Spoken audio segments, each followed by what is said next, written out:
Dans le centre-ville de La Rochelle, c'est dans cette maison qu'ils ont passé presque toute leur vie.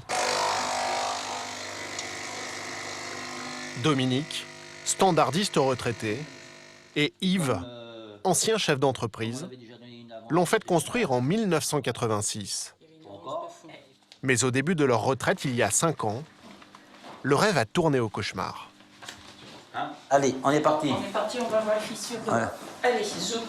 Allez, vas-y. Une nuit de printemps, Yves a été réveillé en sursaut par un bruit plutôt inquiétant. Ça, c'est la première fissure qu'on s'est aperçue après avoir entendu dans la chambre des craquements. Donc, c'était impressionnant la nuit d'entendre ces craquements de briques qui cassaient, qui écartaient ce plafond-là. C'était impressionnant, quand même. Depuis, cette fissure n'a fait que grandir et scinde maintenant la maison en deux. Ça continue dans le couloir de l'autre côté et ça continue dans la chambre de l'autre côté. Donc pour moi, c'est la maison, elle bascule. Aujourd'hui, l'habitation entière se disloque. Plafond et murs craquent de toutes parts et certaines pièces menacent de s'effondrer. 2 chambres et 2 salles de bain sont devenues inhabitables. L'an dernier, Yves a fait faire des estimations pour réparer leur maison. 3 devis. 362 000 €. Une fortune pour ces retraités. Mais pour eux, aucun doute, c'est la sécheresse historique de 2011 qui a contracté les sols et détruit leur domicile. Alors Yves et Dominique ont écrit à leur assurance pour lui demander de prendre en charge les travaux. J'ai constaté ces dégâts pendant la période avril-mai-juin 2011. La préfecture reconnaît l'état de catastrophe naturelle, mais 2 ans plus tard, la réponse de leur assureur fait l'effet d'une douche froide. J'ai reçu le 6 mai 2013. Nous faisons suite à nos opérations d'expertise du 18 septembre 2012 et nous avons le regret de vous informer que nous classons sans suite votre dossier. Comme elle en a le droit, leur assurance refuse de les indemniser malgré l'état de catastrophe naturelle. Pour elle, le problème, ce n'est pas la sécheresse, mais leur maison. Les dommages sont la conséquence d'un vice constructif initial de votre bâtiment. Dans le quartier, pourtant, d'autres habitations ont été touchées par la sécheresse de 2011. Et les voisins ont, eux, été indemnisés. Yves et Dominique se retrouvent donc seuls face à leur assurance, dans une maison qui s'effondre peu à peu. Comme eux, plus de 10 000 Français connaissent chaque année un conflit avec leur assureur après un sinistre. C'est 5 fois plus qu'il y a 5 ans. Entre des assurés qui osent contester les décisions et des assurances qui traînent parfois des pieds, la guerre de l'indemnisation est déclarée. Oh, voilà.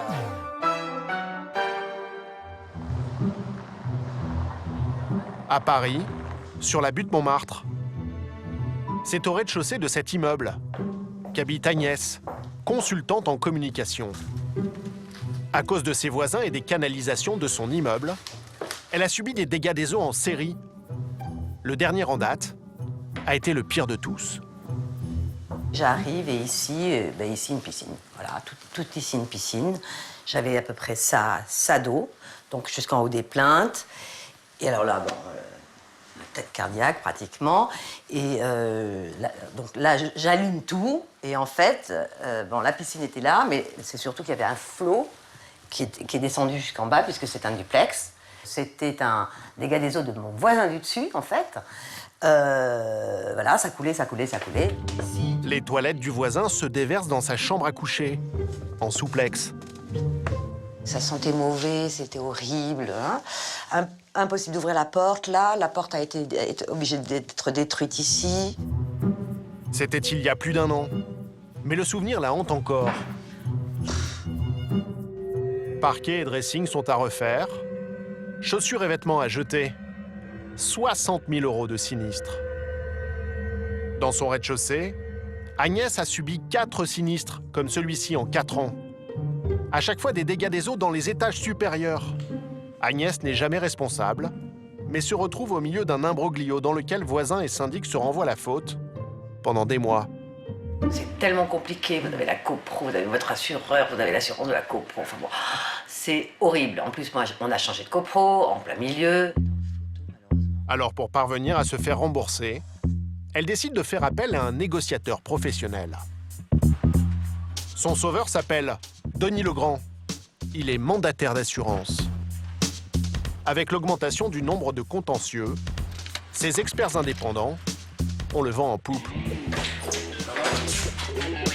Payés par l'assuré, ils sont le dernier recours en cas de conflit avec une assurance.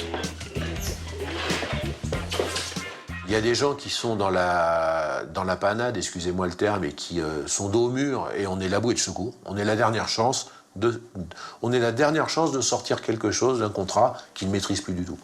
Après nous, il n'y a plus rien.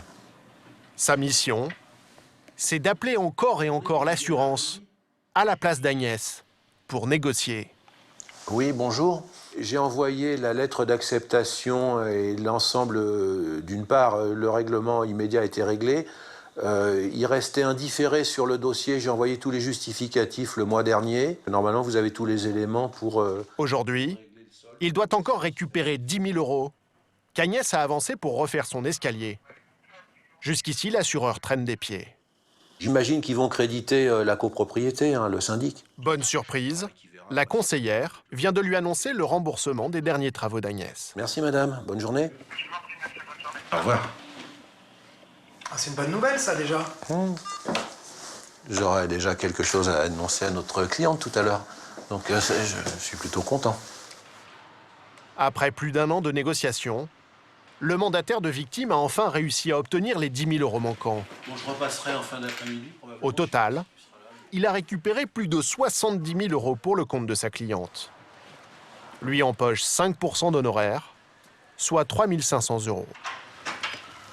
Bonjour madame, vous allez bien? Très bien, vous-même. Il est venu lui annoncer en personne la fin de son calvaire. Bon, ben, je vais poser mes affaires, je vais faire le petit point qu'on avait prévu de faire. Il y a un peu de retard, mais il y a quand même plutôt des nouvelles du front qui sont encourageantes. Je vais vous en dire un peu plus. Elle recevra bientôt le dernier chèque de 10 000 €. D'ici la fin du mois, tout est réglé, vous pensez? C'est pas Ça impossible. va faire quoi maintenant? Ça fait 2 ans? Non, Ça 1 fera an et demi, 18 25 mois pour le premier sinistre et 19 pour le deuxième. D'accord. Le comble, c'est qu'Agnès va dorénavant payer 2 fois plus cher son contrat habitation. Mes primes d'assurance grimpent, j'ai des franchises partout, alors qu'aucun dégât, aucun sinistre n'a été de ma faute.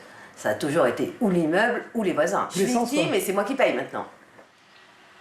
L'assurance d'Agnès a refusé de répondre à nos questions.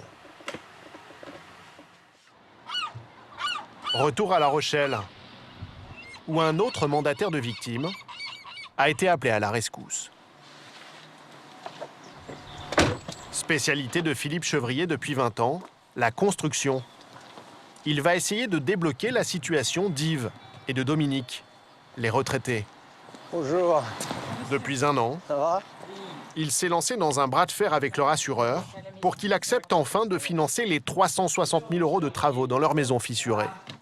Ça évolue toujours un peu, non? On ne sait plus quelles sont les nouvelles fissures ou... Il y en a tellement.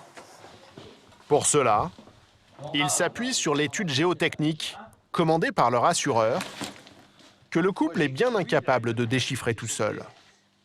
Selon lui, elle prouve que les fissures sont bien dues à la sécheresse de 2011 et non à un vice de construction. Donc après, il n'y a rien. Donc, vous voyez, il a fait toutes les analyses à partir du sol et des fondations existantes. Donc il a fait tout un calcul. Je pense pas qu'il y ait une modification. Une nouvelle expertise doit être faite bientôt, à la charge du couple. Et le mandataire leur a conseillé d'attaquer en justice avec un avocat spécialisé en catastrophes naturelles. Alors ça, je sais qu'il va nous la demander. Oui, bonjour, Philippe Chevrier, Atis.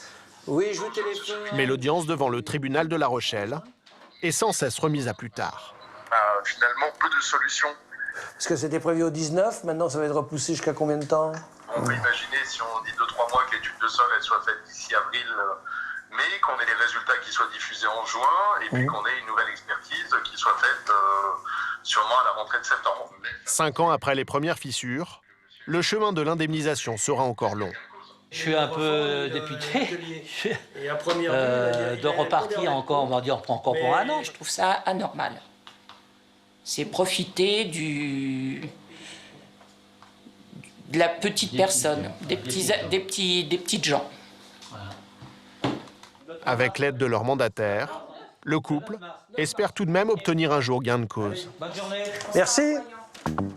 Mais s'il finit par être indemnisé après un sinistre, l'assuré court toujours un risque, celui d'être purement et simplement radié. En France, la loi autorise les assureurs à rompre unilatéralement un contrat, à la seule condition de respecter un préavis de 2 mois. À Boulogne-Billancourt, c'est la mésaventure que connaît ce couple de retraités.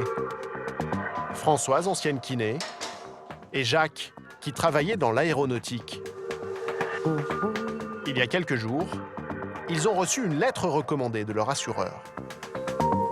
À la suite des sinistres enregistrés sur votre contrat auto, nous sommes au regret de vous notifier la résiliation de votre contrat à l'échéance du 19 mai 2016 à 0 heure, en application des conditions générales de votre contrat.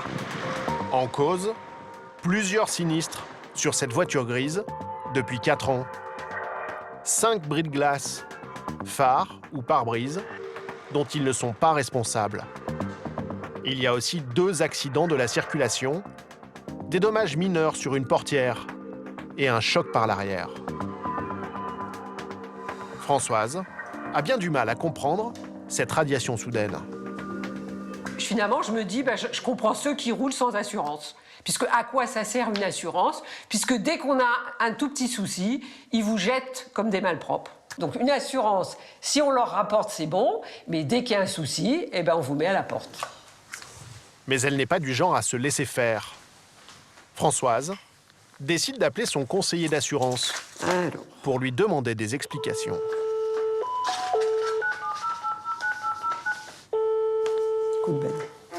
Bonjour, excusez-moi de vous déranger. Voilà, je vous appelle au sujet d'un contrat d'un de mes véhicules que j'ai chez vous. Est-ce que vous pouvez m'expliquer pourquoi on a reçu un avis nous disant qu'on est radié? En fait, au niveau des assurances, il y a une fréquence qui fait on va regarder le nombre de sinistres que vous avez déclarés sur une certaine période. Et s'il y a eu beaucoup de sinistres déclarés sur une courte période, l'assurance peut décider du coup de mettre fin au contrat à l'échéance. En résumé, vous nous radiez parce qu'on vous coûte trop cher. C'est ça. En fait, en résumé, il y a eu beaucoup de sinistres. Par exemple, là, ils ont mis 4 sinistres en 2 ans. Et le coût total de ces 4 sinistres font que, par rapport à votre cotisation, en fait, il y a un déclenchement de surveillance qui s'est fait. Et du coup, la a décidé de mettre fin au contrat par rapport à ça. Au revoir. Bonne journée, au revoir. Et on y va. C'est parti. Alors, pour pouvoir continuer à conduire sa voiture, C'est bon? Françoise n'a plus le choix. Je pars à la pêche, essayer de voir si on trouve une assurance qui accepte de nous prendre malgré cette résiliation, et je pense que ça va pas être chose aisée. On va voir, il faut rester optimiste. Direction, l'agence d'une des plus grandes compagnies d'assurance françaises. Pour obtenir une proposition, elle doit présenter son relevé de situation avec la liste des sinistres. Bonjour. En fait, chez nous, on ne prend pas les sinistrés et encore moins les clients radiés. Les bris de gaz, c'est pas de notre faute, hein. Oui, mais le problème, c'est que les assureurs, ils n'aiment pas trop quand vous déclarez tout. Des fois, il vaut mieux éviter de le déclarer pour être sûr de rester à la fin de l'année. On paye une assurance, mais si on a un problème, faut le payer de sa poche pour éviter d'être radié. Après, moi, je comprends tout à fait ce que vous me dites. Mais là, le problème, c'est qu'après, dès qu'il y a une fréquence sinistre, ils vous virent à la fin de l'année parce que vous avez déclaré trop de choses. On garde les clients qui n'ont pas une grosse fréquence sinistre. En gros, on vous coûte trop cher. Voilà, c'est ça. En gros, vous n'êtes pas rentable pour nous. Ouais, donc chez nous, par contre, malheureusement, ce sera un refus. Au revoir, bonne journée. Ce jour-là, Françoise a visité 4 agences, sans succès. La dernière a accepté de l'assurer, mais à un coût exorbitant. 1 400 € par an pour un véhicule datant de plus de 10 ans. 3 fois plus cher que son ancienne assurance.